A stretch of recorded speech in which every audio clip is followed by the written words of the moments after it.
Donnie Maclurcan is a social entrepreneur, organizational consultant, and accidental economist.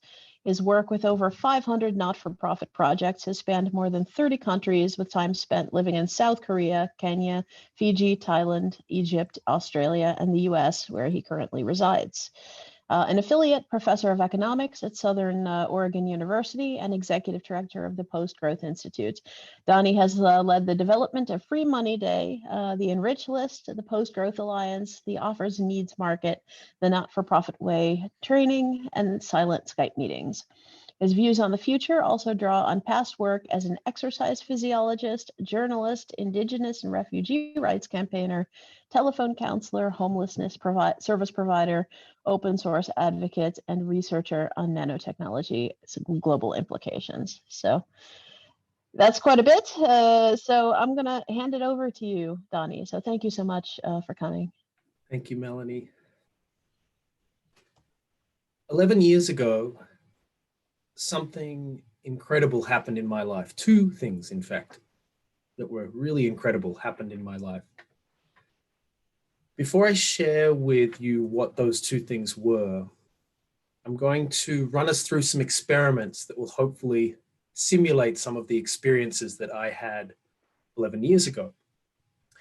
And so for this first experiment, I'm going to need you to have a pen and paper handy. So I just want to check to see if everyone's got pen and paper, and if anyone doesn't, just put a Y in the chat if you need a little time. Great.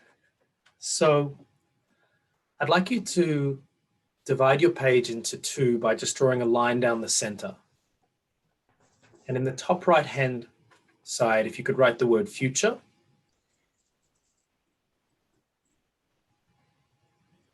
And in the top left-hand side, write the word present.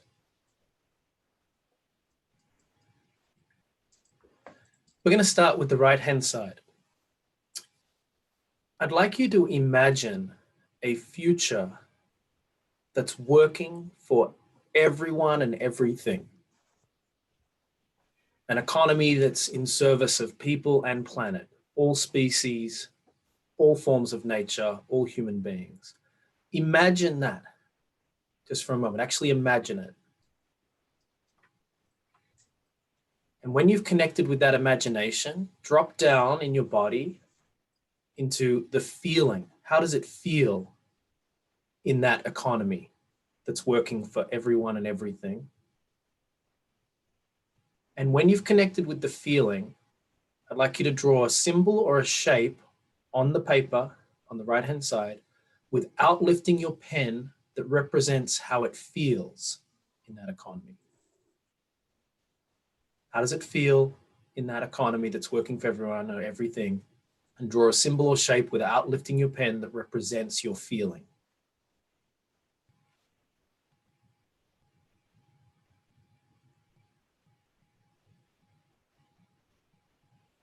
Just a few more seconds there.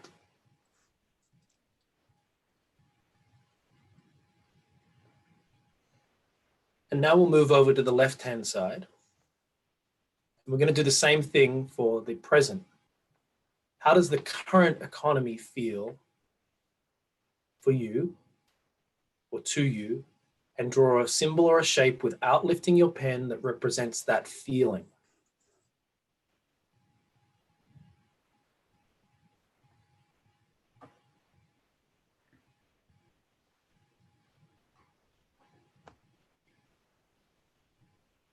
Okay. So I'm going to share my screen now and show to you the results of this experiment that we've conducted all around the world with people from every possible demographic that I can imagine, where the result is that people constantly draw one of four shapes or a close variant for the future, and one of four shapes, symbols for the present, or something very similar. Irrespective of their socioeconomic background, we've done this with Fortune 500 executives, I've done this with anarcho-capitalists, I've done this with all forms of perspectives, and people constantly draw one of four things for the future or something very similar, and one of four things for the present. So let's have a look at what those are. For the future, people consistently draw either a circle, an infinity symbol, a spiral, or a heart, or sometimes a combination of those things. So what I'm going to ask you to do now is just hold up what you drew and block out the present piece. Just hold up what you drew so that we can all see. You just need to come in quite a bit. So I see a circle, I see a spiral. Oh, I see, interestingly, I see a triangle on the left. That's an interesting one. A circle with a triangle, some circle. Okay, so someone drew what looks like a heart and a sun. Great. Now we're going to go to the present and see what people historically have drawn. So 1 second here. Share my screen again. And over we go. So through the future, and then for the present, people typically draw a jagged line, a triangle, a downward arrow, or a mess of lines, like a scribble that's quite jagged in many ways. So let's see what you all drew. Let's have a look. I see the mess of lines, the triangle, the circle with the line through it, a jagged line there on the left, mess of lines. Okay, I can't quite see everyone's, but just take a moment to reflect on what we've seen here, generally speaking. What do some of you see as the primary difference, again, generally speaking, between the future and the present in what people are drawing? Just take a moment to reflect on that question, and then we'll see if there's a couple of people who'd like to share their thoughts. Just take 20 seconds to reflect in silence.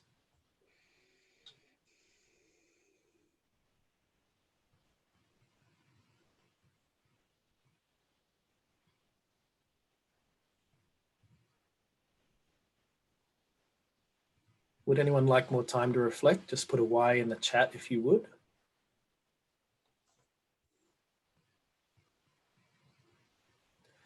And let's see if there's maybe 2 people who'd like to share. So just put a Y in the chat if you'd like to share, and then we'll ask you to come off mute. Any reflections that you have? Great. So Sayantan, hopefully I'm pronouncing that correctly, and maybe one more.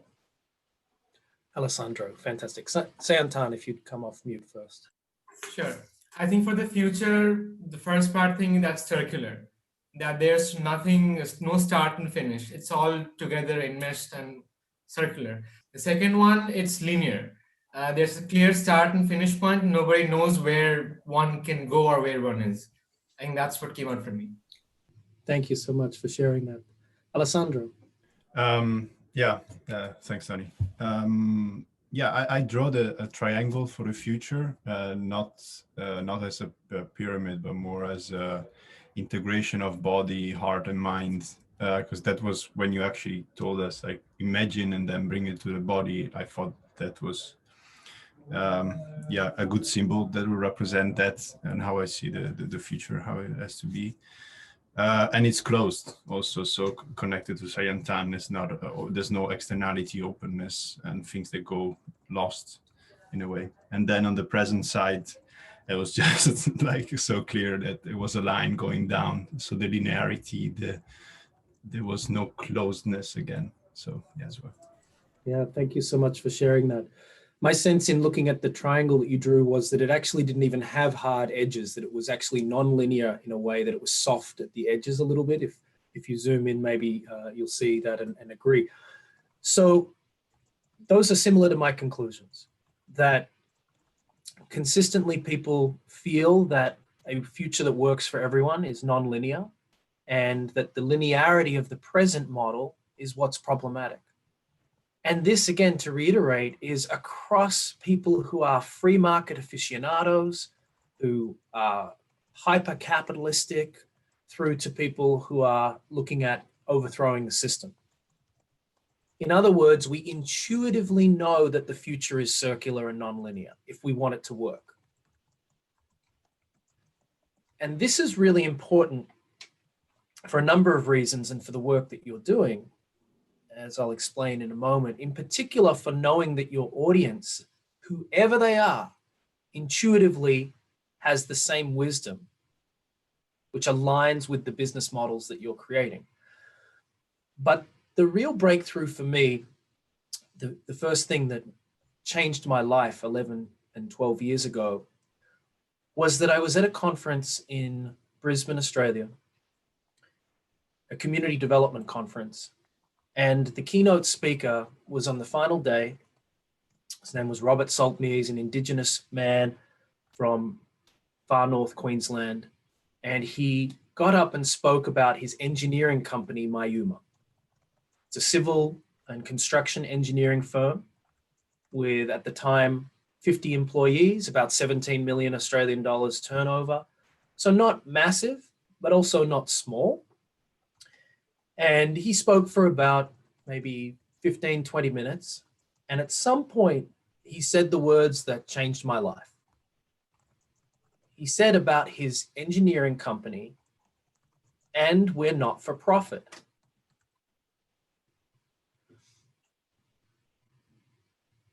I paused. I'd never heard of a not-for-profit engineering company. I went up to him afterwards and asked him a little more about that. And he said, well, from my culture, we don't extract from the land and we don't extract from our people. So when we wanted to set up as engineers our company, we said, how do we do that in a non-extractive way? Well, we'll all put in some capital and bootstrap this. We'll lend in, which is a model that works for any not-for-profit form of business around the world. We will lend in money with fixed interest rates in terms of the return. And we will use that as our, essentially like our cooperative startup capital. And they did. And they launched a not-for-profit business incorporated under a not-for-profit structure in Australia that has proven hugely successful. And it was at that point that I felt, not thought, felt that all of the pieces came together for me about macroeconomics, microeconomics, community economics, all came together. That the future was not for profit. Not in the old model of non-profit charities and dependents, but as the model of running businesses where the profit circulates, where the money remains in the real economy rather than being constantly extracted. And what I discovered was that when you look through that lens, and the lens like Melanie explains of the different forms of how post-growth businesses are described and post-growth entrepreneurship is described in Melanie's terms, you see that there are actually lots of businesses in every single sector around the world that are already operating in this post-growth model. Almost 20% of global GDP is actually generated by not-for-profit forms of business. Almost 20%. And those four types that we describe at the Post Growth Institute of not-for-profit business that we see as synonymous with post-growth business for many of the reasons that are outlined in the training that you've been involved with, come in four forms that are consumer cooperatives, foundation-owned businesses, government enterprises, and non-profits that have business models that they put underneath their work. And the greatest story, in my opinion, of the economy, the story that has not been told, but it's been in clear sight, is of two things. One, the invisible extraction of money that exists in our economy through equity and dividends and rents on land. It's largely invisible. There's a major focus around the world on wages and on wage difference that obscures, that hides what actually happens behind the scenes with the extraction of profit and money from the system and the accumulation of that money that requires, therefore, an accumulation of debt elsewhere. But the other invisible piece is that you have almost 20% of the global GDP generated by businesses that put their money back in. All the way through from the Guardian newspaper and Bosch and IKEA and Mozilla Firefox these kinds of business, even Barcelona Football Club, all of these forms of business that, whatever your opinion of them, the profit circulates back in. And of course, profit being what happens after salaries and these sorts of things have been paid. So it's an exciting model that already builds on an existence and a proof of concept that has actually been around for a long time. What hasn't been around is the connection of the dots that you are importantly doing here. Connecting the environmental piece and the sustainability piece with the financial and organizational pieces. The second amazing thing that happened in my life 12 and 11 years ago, again, requires another experiment. Now, this one's going to be a little trickier, and I've never done it in this way, so we're going to try. I'm going to split this group into half, and in a moment, I'm going to ask half of you to turn off your audio so that you can't hear me. So 1 second, speaking of hearing, I realize that I'm in a place where there's some loud banging, so I may need to get my headphones in a second if it becomes a little louder. But in a moment, I'm going to split you into two groups, and I'm going to have, once you've had the audio turned off, I'm going to have you turn off your video to signify that you're off the call for that moment. And I'm going to read a story to the first group and ask you to do a little process involving some voting. And then I'm going to put in the chat, come back, just like this. It's going to be, come back. And so when you see the second group come back, you come back into the room, and then the other group is going to switch off, and then I'll type come back a little later. I thought about, do we do this in breakouts? And it just didn't quite work. So we're going to give this a try. So for the first group, and I'll ask you to rename yourself with A or B, just to in your name. If you go to your name, click on the three dots over your profile and just rename yourself with the letter in front of your name and then a dash. So I'm going to model that, for example, I'm going to be in group A here. So I'll be just like this. So if we could have Alessandro, Charlotte, Dick, Melanie, Marnix, Eric, and Suzanne. If you'd be in group A, please. And then if the rest of you would be in group B, that would be great. We're close to even numbers there. Okay, great. So Adrian, Bastian, just need you in B. And if there's two of you on the call, in fact, I'm going to switch that around because of numbers. So Bastian, because I think there's two of you there, if you could be in group A actually, please. Okay, so I'm going to ask group B to switch off your audio so that you can't hear me speaking, and switch off your video as well. And we'll probably call you back. You'll see keep an eye on the chat. It'll probably be in about 3 or 4 minutes that will bring you back into the call. All right, as soon as we see all the Bs with their switched off, there we go, great.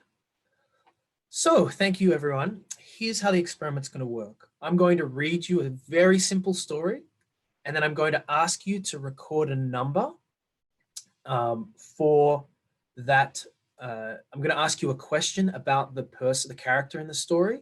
It's a very generalized metric, and you're going to just give me, just going to write down a number for the person in response to the question I ask. It'll all be understandable when I do it.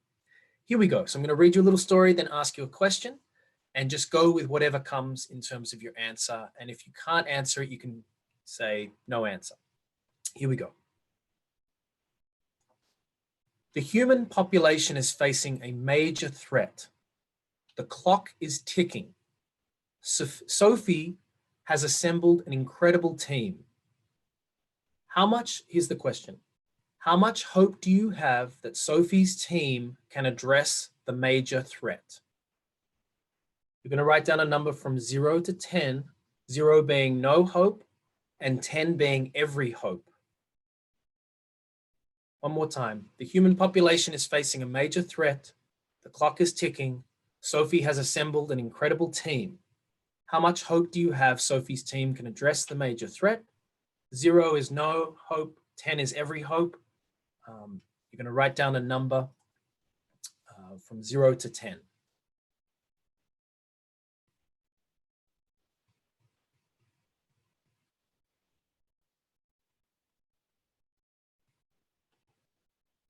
Does anyone need more time? Just put up your hand if you'd like more time.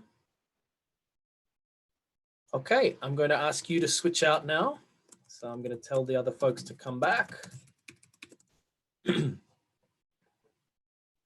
just remember to turn off your audio. All right, group B. Okay, I'm going to read you this story. And again, you're just going to get asked a question after the story. And you simply just write down a number in response to the question I'm going to ask. It'll all be pretty self-explanatory. Here we go. Here is the story. Sophia has assembled an incredible team. The clock is ticking. The human population is facing a major threat. Here's the question. How much hope do you have that Sophia's team can address the major threat? 0 is no hope. 10 is every hope. The story again. Sophia has assembled an incredible team. The clock is ticking. The human population is facing a major threat. How much hope do you have that Sophia's team can address the major threat? Write an answer from 0 to 10. 0 is no hope. 10 is every hope.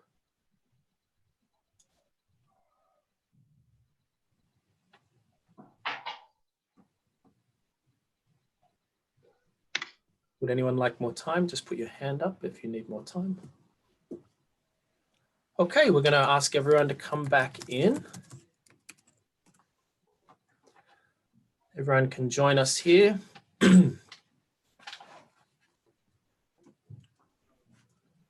All right, thank you, everyone. So we're now going to see whether the experiment worked. It's worked for the last 11 years, but we'll see. There's always something new here in terms of experiences. So what I'm going to ask you to do is I'm just going to read out your name. Oh, in fact, no, what I'll get you to do, let me think about this. Yes. So the group A, if you could just put all of your scores in the chat, please, group A. So that was people with the story about Sophie, group A. So 8, 2, 2, 8, 3, 5, and anyone else in group A, just put your score in the chat. Okay, and group B, which was Sophia. Let's see if you put your scores in the chat. 9, 8. Yep, group B, 7, 8. Anyone else in group B? If you just put your score in the chat there. Okay, we might be missing a couple of people, but essentially we can add those up. All right, so I'm just going to do a quick tally here on the math and get the averages for each of the groups. 12, 20, 23, 28. Okay, and then the second one, 17. Okay, and we had 5. Okay, so you'll see here that with group A, the average was 4.66, and with group B, the average was 8. Very big difference, right, between the scores that were given. Small sample size, but I've done this with hundreds of people, and the results carried. Yes, sorry, Richard, we moved through quite quickly, so. But you're going to get to see what happened in just a second. So here we go. I'm wondering if anyone's already guessed what's going to be unfurled. Here we go.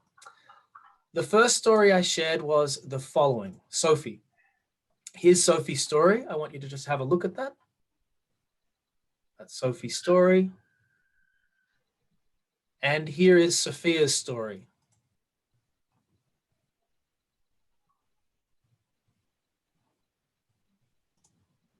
What do we notice? It's exactly the same story with a different sequencing, right? Yet you gave results of 4.66 average versus 8. Which one did we give 8 for? We gave 8 here for this one. Sophia has assembled an incredible team. Which one got 4.66? The human population is facing a major threat. Take a moment to just take that in and see what, okay, story 8, we could add an 8 in, and we're still going to have that same issue with the averages there on story 8. But thank you, Marty. So take a moment to reflect on this, and again, see what you gain from this experiment. I'm going to give you 20 seconds to reflect, and then we'll have a chance to share. And Monica, if it's possible for you to mute, that would be great. Thank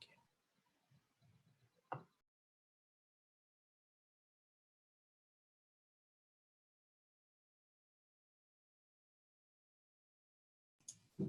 Would anyone like more time? Just put a Y in the chat if you'd like more time to reflect.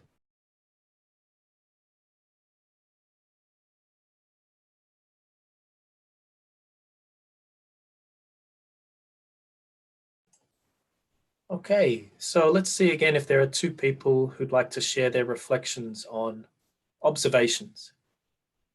Just put a Y in the chat. Oh, great, we have 3 people. So we've got Eric, Marnie, if I'm pronouncing that correctly, and Patrick. So Eric first.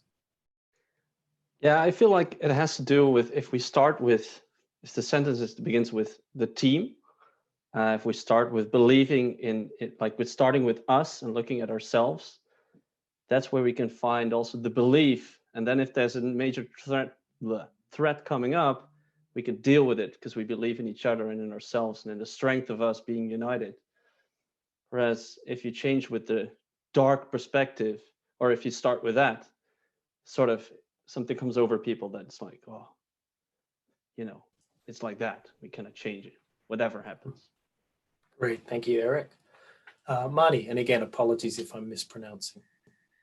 Marnix, almost good. Thank you so much. Yeah, don't worry.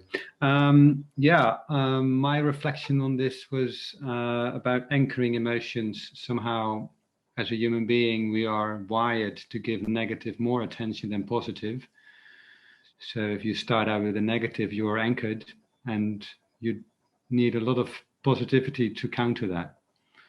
Great, thank you so much. And Patrick. Yeah, I think it has actually a lot to do with story structure and how the natural progression kind of comes along, and how you can buy into a narrative or a story and then feel inspired by it. And hopefully I can tell people also more about it on Monday, because that was my plan. Great exercise. Thank you. Great. Well, thank you, everyone. Indeed, all of the things you've shared are parts of this, of what I want to share.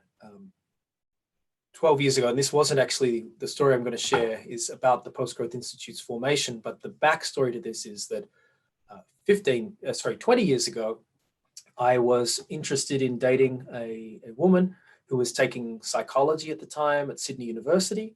So I decided to attend one of her Psychology 101 lectures in order to be able to sit next to her.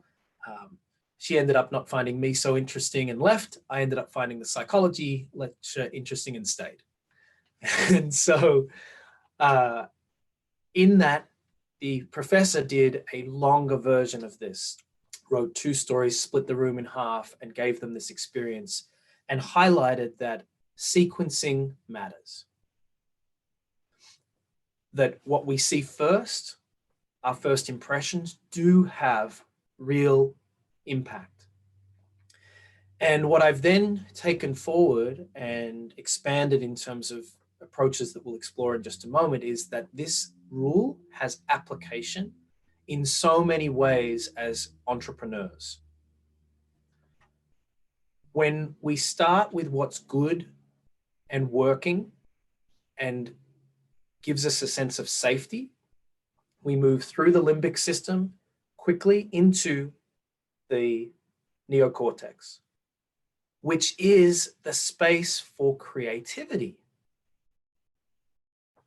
When we start with what's not working, we stay in the flight, fight, freeze, and fawn space, which is not a space for creativity.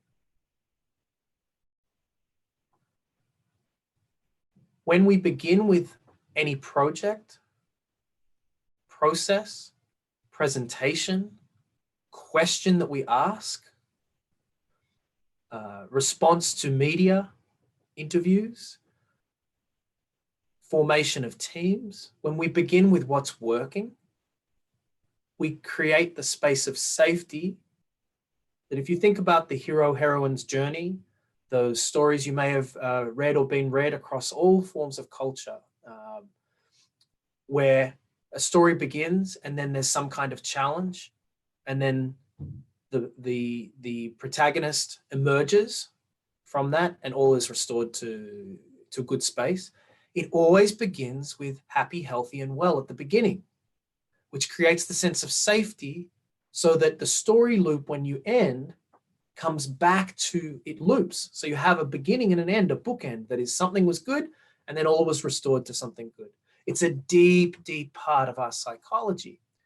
I make this provocation for you today and in the coming weeks to look at any book that you have on the shelf that's about economics in particular, for example, or any headline in the newspaper, or the ways that any articles that you've written in the past.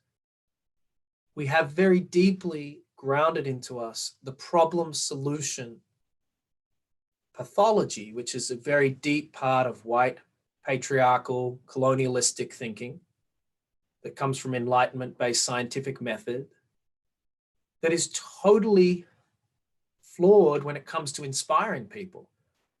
No wonder we're so disillusioned if you think of the amount of times we get sold, here's the problem and here's the solution. Well, that takes us straight into our creative disempowered state. And then, okay, someone else is going to fix this with their solution. This has huge implications for us as social entrepreneurs in the way that we pitch things, because we've probably been told, I'm guessing you've been told, like, okay, what's the problem you're looking to address? How are you going to fix it? You can do your audiences a greater service by actually beginning, as we'll show in a second, with what's good and what's working, and then building from that space of safety of engaging with your customers, your clients, your supporters, etc., from that strength of safety where their creative juices get flowing, and then you say, and here's what we're offering into the space that builds on what's already good and what's working. So my story from 11 years ago is how the Post Growth Institute was founded. There's a long back history here of the PhD that I did that essentially came to the conclusion that investigating nanotechnology, there was no point in thinking that we could create a more equitable world through any technological lens if we didn't have an economy that was circulating profit and essentially not addicted and not dependent on economic growth, and that we couldn't have that economy without businesses that weren't dependent on economic growth as well. And so I formed this group. I invited 9 other people from around the world. We came together on a Skype call. This was 2010. So it's amazing how things have changed in some ways and haven't in others. The Skype call crashed immediately. The video failed. And so these people from 6 different countries around the world, we jumped onto Type into the chat. And to this day, just as a quick aside, we run half of our meetings in silence. They just chat only, which is an incredible way to change power dynamics, by the way, and to allow space for introversion, just as an aside. And in this process of establishing this group with 9 other people who had never met each other, were not familiar with each other's work, did not know each other at all, I asked early on, what things would a group that wants to truly change the world and try to move us to a system beyond economic growth, what would we do first? The responses were pretty typical. They said, well, we would come out work out what we want to do. We would try to work out what our objective is, what we're going to call ourselves, what are our ideas for projects, like what is it that we're trying to achieve. I said, yeah, that makes sense. But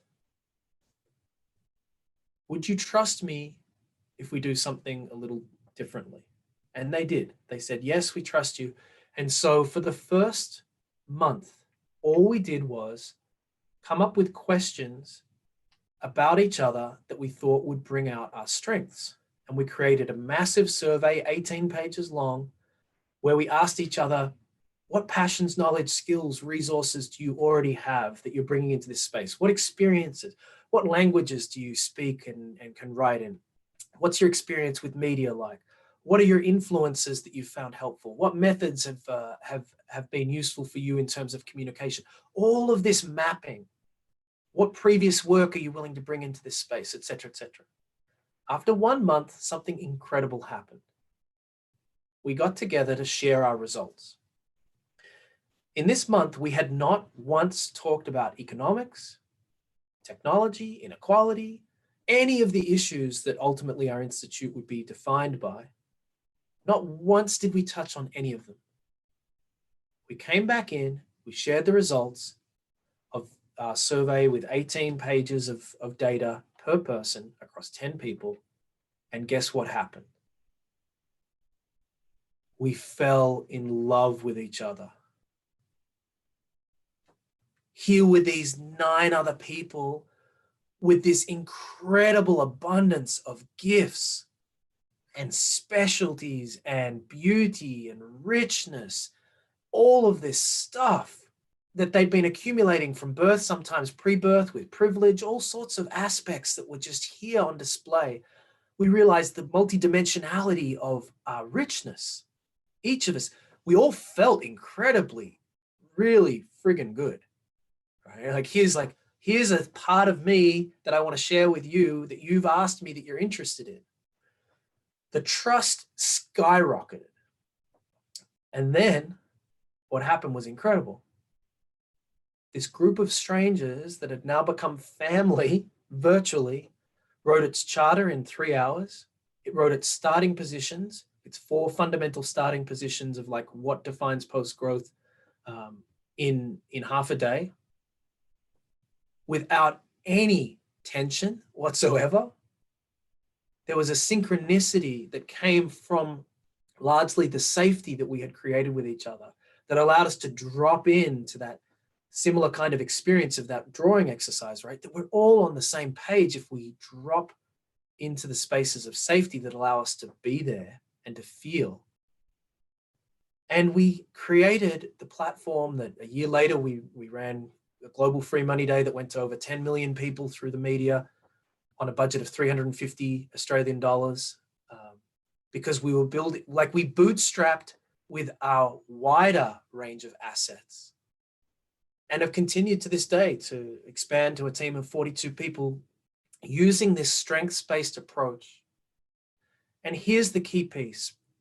Like you said, Sayantan, abundance within a scarcity mindset, yes.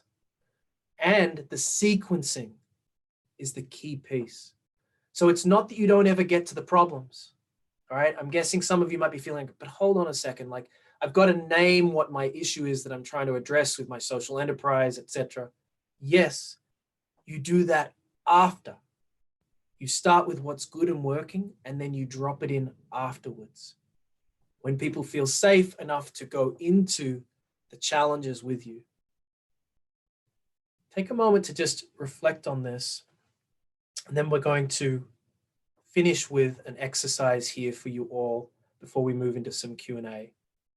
Just take 20 seconds to reflect here on anything that's coming through for you.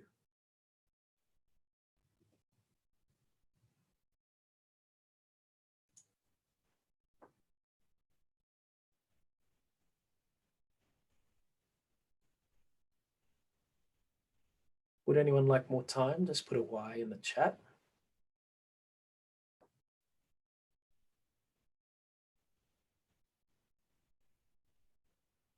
Okay, given our time, going to modify this a little bit on the fly. So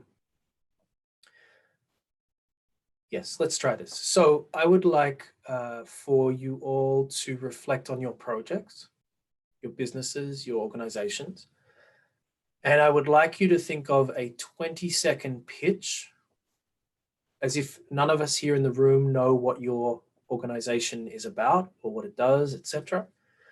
And so take 30 seconds to just take down a few notes, and then your notes are like, what would be your opening statements with respect to your organization if you were to pitch it to this group?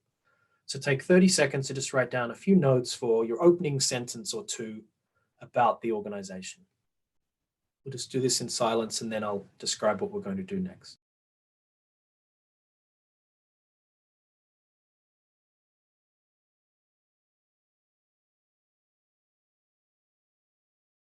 Great. We'll just give that another 20 seconds.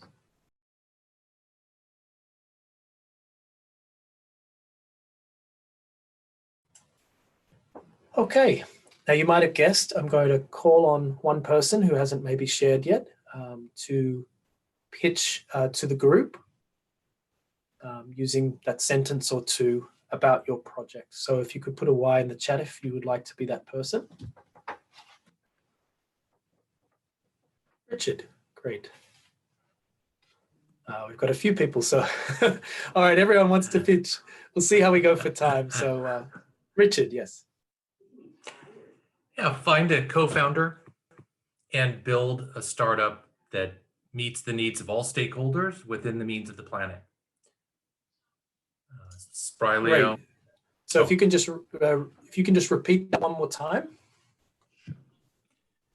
Find a co-founder and build a startup that meets the needs of all stakeholders within the means of the planet. Great. Now, normally what I'm going to do here is I would put everyone on mute and work with Richard privately. Given the time, I'm going to just do this publicly. And so it'll lose a little of the effect, but hopefully you'll still see what I'm going to do. All right, Richard, I'm going to just workshop this as we go.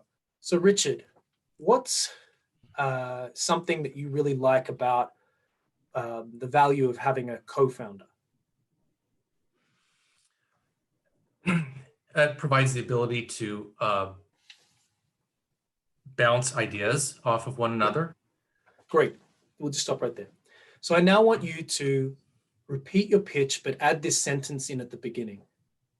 It feels so good to bounce ideas off one another. And then continue with your pitch.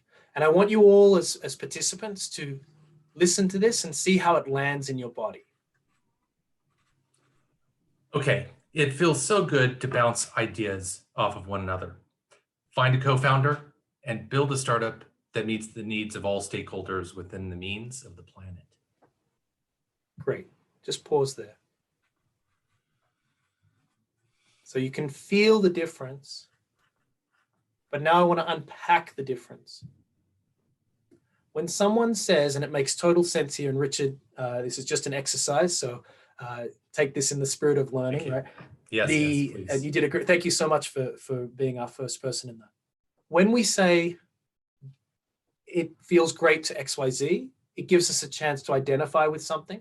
Even if we haven't actually experienced it, it actually, it's saying that someone knows this exists in the world, and they're saying it feels good. And so it allows us to drop in a little more. But when we start with find a co-founder, notice how that's actually the deficit model, which means you don't have something. So you're actually focusing on the problem, which is you're saying you don't have something and I'm going to show you how to get it, which is the deficit approach, not the strengths-based approach. Right. And this has been 15 years actually of me working on noticing how trained I am, how we all are across every culture. There has been training that has happened for us to focus on the deficit approach rather than the strengths approach.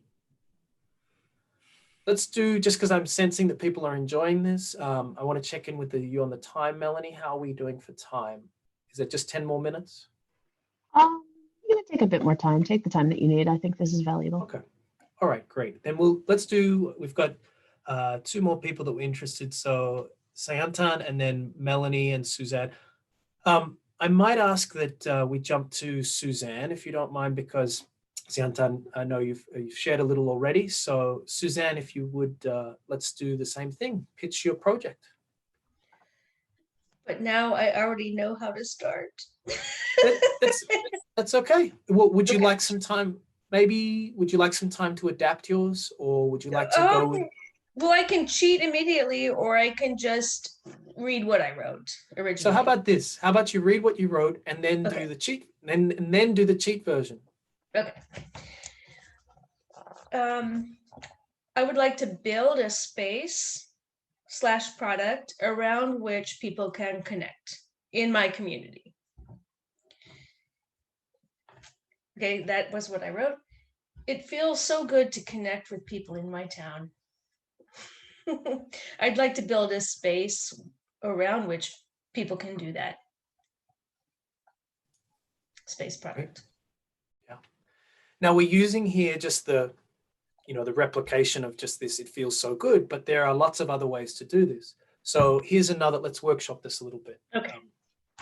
Suzanne, thinking about your community, what's an example of where people have already built community that's working well? Take a moment.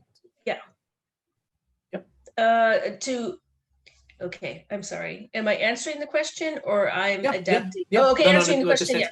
Yeah. The answer to the question, yeah. In my community, people connect around tennis or golf or sporting things, and we always have a little pub.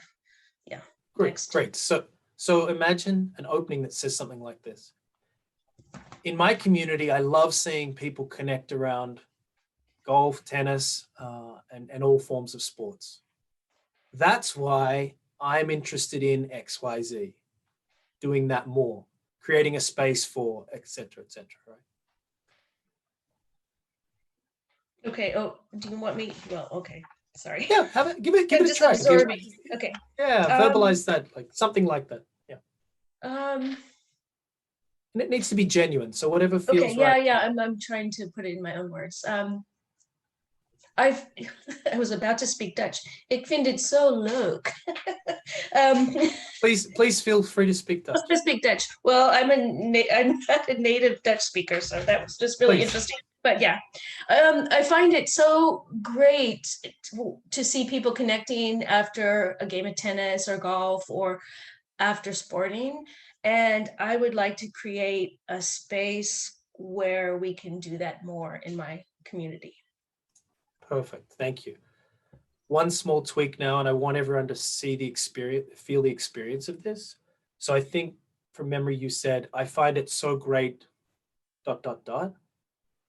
Now I'm going to encourage you to just like really step into the power of that statement and drop the word find and say, it's great to see. Okay. So just try that again with just, it's great to ... Okay. It's fantastic to see my community connect after a game of tennis or a round of golf. And I would like, okay. Perfect, right. So hopefully all of you can feel what's going on here, right? Of just that, start with something that's good and strong, grounded, and give people the sense of a possibility, of hope, before you move into what's wrong and what needs to be addressed.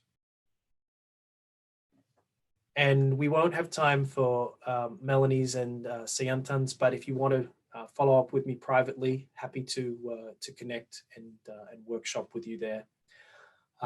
I just want to speak briefly about some of the application here, just to reiterate, and then move to some questions and answers if anyone has any about anything we've shared today or otherwise. And that's great. You're also from Oregon, Suzanne. So the application of this, I'm going to encourage you over the coming weeks, months, years to return to this if it's of interest to you, of the sequencing matters, starting with what's good, or at least neutral, at very least neutral, but not negative or highlighting what doesn't exist. In fact, if you just think of like the standard conference, if you've ever been to a conference before, it'll start typically with day one, if it's a 3-day conference, what's wrong? What's the problem? Day two, let's unpack the problem further. And day three, where do we go from here? Solutions, etc. Like just this standard kind of arc that gets put through, that you spend the first 2 days in very uncreative space. So the application here, again, any talk that you ever give, you notice today how I began. 12 years ago, something amazing happened. Any presentation that you give, anything that you ever write, look at your opening sentences. And the trick is, you could take an article that you've written in the past, if you write articles, and all you need to do is just, if it started with what's wrong, go and insert a sentence at the beginning with what's right, just one sentence, and then a new paragraph, and then make sure it ends in the same way. And that way you've got the bookend. Here's something really good, blah, blah, blah. Here's a problem, problem. Here's my approach, how I'm going to address it, etc., etc. Come back to, here's something really good. It feels emotionally very satisfying. When you assemble a team, when you're developing your organizations, think about all of the ways you can map the strengths in your space. If you have a project idea, have you mapped all of the existing organizations and funders and physical resources and networks and individuals that exist, the cultures, memes, and histories that you can build on, the stories that exist already that are in people's psyche that you can build on to actually bring your project even further into the world? There's so much richness waiting for you to unpack if you're willing to step back and look at things through a lens of strengths first. It's been life-changing for me and the Post Growth Institute. And my hope is that it can be life-changing for you and your work as well. And with that, we'll open up for questions, but you'll see that I do things a little differently with questions. And again, it's to allow space for introversion. And that is, take a moment to reflect, maybe 20, 30 seconds on everything you've heard here. And then we'll see if there's some people that would like to ask some questions, so that we don't have the typical circumstance of people like myself who are more extroverted, who can immediately think of a question and say, oh, yeah, I'm ready to go. So we just create a little more space here. So take 20 to 30 seconds to reflect on what you've heard and what we've shared. And welcome to anyone who's just joining us. We're just moving into the Q&A for our session about strengths-based approaches and understanding the importance of post-growth entrepreneurship. So we'll take 20 seconds more of silence and then see if anyone had any burning questions they'd like to ask.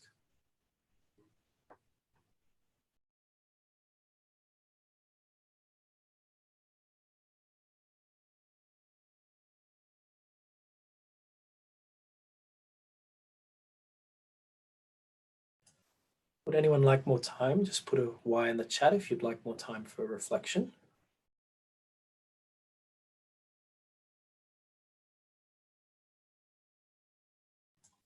Okay, and let's see, maybe we'll take, I don't know, maybe 2-3 questions. Again, I'm guessing we'll probably be 10 minutes, 10, 15 minutes here, Melanie, unless you're suggesting otherwise. So let's see if anyone has a question or a comment or a reflection, put a Y in the chat and we'll just take the first 2 or 3, see how we go with time. Great, Sayantan, and then Monica. If you just want to bring yourself off mute, Sayantan. Thanks for that lovely experiment and that entire experience. So I don't know, I think, so when you were going through the experiment, I just kept looking at Mukul and kind of smiling secretly, because when we're looking at a pitch which we had designed, I don't know, a month back maybe, the opening lines were on strength-based, and we were just wondering where the hell did we get that? Because till the last week, every pitch we looked at on social media, it was focused on the weakness-based approach. But then it kind of hit me that eventually we wanted the parents to take charge of raising their own kids. we did not want to outsource their work to us. We want to give it back to them. So it made perfect sense to start with a strength-based approach. But my question is, maybe in a market or in a world where people make money off of fixing other people's problems, how to not get lost in that?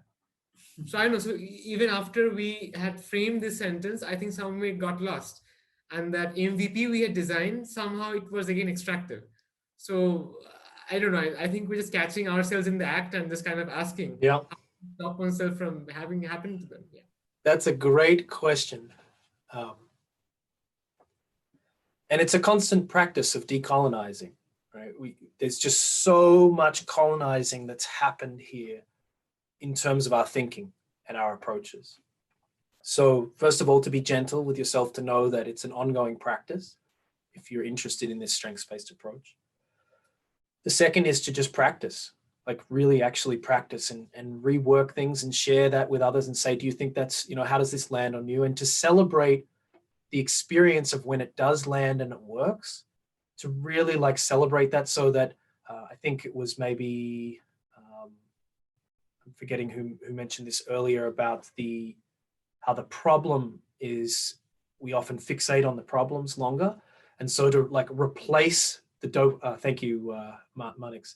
So to replace the dopamine sort of response with the experience of focusing at the beginning on what's working, and to like retrain neurally to associate with celebrating that first, I think it's an act of activism in this kind of world.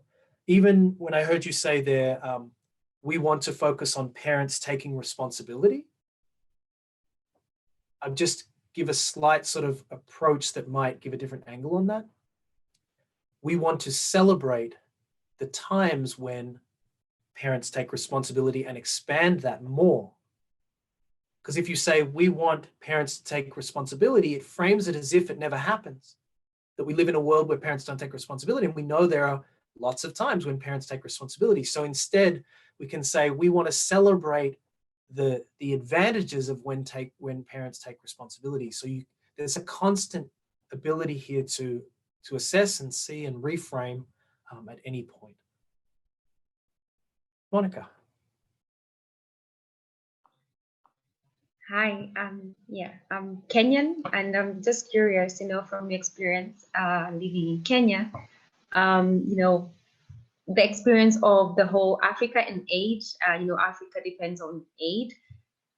From that, do you see any change happening going forward, in the era of, post-growth, doing it differently, especially now, there's an uptick of social entrepreneurship, especially amplifying the issues already that we know exists because of structure, systems or government failing to do, certain things.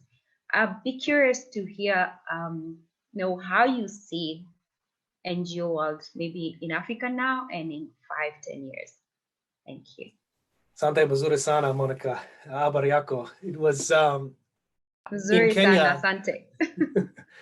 It was in Western Kenya, in Kisumu, that I learned a lot about asset-based community development. Kisumu on the lake that has so much wisdom to share with the world around starting with strengths. I saw how they would begin health-based projects by starting with mapping through surveying locals, what things already exist in terms of how you get your healthcare needs met. So I learned a lot about the power of that from your country. And if you look at one of the highest levels of credit unions, which are not-for-profit forms of bank, and other forms of cooperatives in the world, Kenya is one of the leaders, and many of the African nations have a very strong history of mutual aid, of cooperativism, that I think as we decolonize in the global north, we are starting to realize more and more, wow, there's so much that's good and post-growth that's been preserved and held on to in the global south that we can be learning from. And that actually so many of the models of development that have been exported have been growth-based and are problematic. And so the way I like to look at this is through a lens of 3 different angles. The typical, my PhD was looking at international development, and what I remember learning was that the sort of the 2 standard approaches were traditionally the missionary approach. People come in, typically white folks, saying, and often with some religious background, saying, here's what you need, right? Here's your salvation. Then we saw in the 70s this shift led by the UN towards capacity building that continues to today, which is come in and listen and try to build awareness of things by listening. And what the heck are people listening for? These outsiders, these Mzungos, what are they listening for? They're listening for the problems. Why? So they can be the savior and fix them, right? The third approach, which is the approach I advocate for in international development that I see happening with groups like Practical Action, but more than anything comes from people themselves within the communities in this strengths-based approach, is the asset-based approach to international development. If I, as a white male, come into another country, what happens if I listen? But I listen for what's working and what's good. I've done this before, and it's fascinating what happens. If I go into a community that I'm not familiar with and I listen and I spend some time developing a relationship, and then I reflect back to that community, all of the things that I notice that I'm so impressed by. I love how your family does this, this, and this. I love how your community meets in this way. I love the way that for example, the video distribution service that I remember seeing in Kibera, how efficient it was. In the slums of Kibera, the way that they did the distribution of DVDs among families was unbelievable. So I start with this, and then what happens? The people there go, really? Because in part, they've had the colonizing experience of being told often, you don't have this, you aren't as good as us, here's the Western gold standard, et cetera, et cetera. So you can break that cycle by playing a very crucial role. I'm talking here about foreigners coming into international situations, by reflecting the strengths, which then brings out a whole new space of real empowerment, because then the people in community can say, you're right, we do have this. And what else do we have? And be reminded of what has often been extracted and destroyed through colonialism. So what we learn, what I've learned from my time in Kenya, what we all learn when we go deep inside is there's a richness there. What ways can we tease that out as an active way to respond to the devastating extraction of a capitalist, white, colonialist, patriarchal system? And the answer is there's lots that we can do here with these simple framing approaches that change how our engagements work. And I think then we get the reconnection with the story of the post-growth enterprises and like, oh, that's right. I've got a lot of strength in my community. I don't need to follow the Western capitalistic model of hoarding because that never worked in my culture traditionally. So like you can reconnect the stories that are held locally with the stories that are being brought forth by people who are actively trying to draw out strengths. Okay. Well, thank you, everyone. Thank you so much. All right. Well, thank you, everyone. I appreciate you taking your time today to be here with me. And I'll put my email here in the chat in case anyone would like to follow up with me directly. Feel free to reach out. Thank you, Melanie. Thank you, everyone. And yeah, I think, is this a good time to wrap up, Melanie? Yeah, I think so. But thank you so much for joining us. Thank you so much for this absolutely inspiring presentation. And thank you so much for being in contact with us, supporting what we do. And we hope to maintain, a connection with you moving forward. So thank you so much. Thanks, everyone. Have a wonderful rest of your day. Thanks very much. Thanks, Donnie. Thanks.